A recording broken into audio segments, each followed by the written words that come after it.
زہری سے خبر دی۔ انہوں نے زہری سے پوچھا، کیا نبی کریم صلی اللہ علیہ وسلم نے صلاۃ خوف پڑھی تھی؟ اس پر انہوں نے فرمایا کہ ہمیں سالم نے خبر دی کہ عبداللہ بن عمر رضی اللہ عنہ نے بتلایا کہ میں نجد کی طرف نبی کریم صلی اللہ علیہ وسلم کے ساتھ غزوہ ذات الرقاع میں شریک تھا۔ دشمن سے مقابلے کے وقت ہم نے صفیں باندھی۔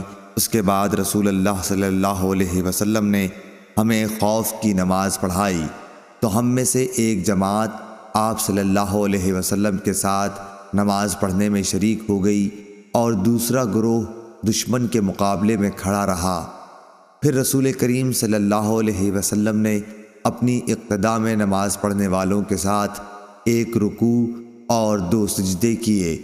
پھر یہ لوگ لوٹ کر اس جماعت کی جگہ آ گئے جس نے ابھی نماز نہیں پڑھی تھی۔ اب دوسری جماعت آئی، ان کے ساتھ بھی آپ نے ایک رکوع اور 2 سجدے کیے۔ پھر آپ صلی اللہ علیہ وسلم نے سلام پھیر دیا۔ اس گروہ میں سے ہر شخص کھڑا ہوا اور اس نے اکیلے ایک رکوع اور 2 سجدے ادا کیے۔ صحیح بخاری حدیث نمبر 942۔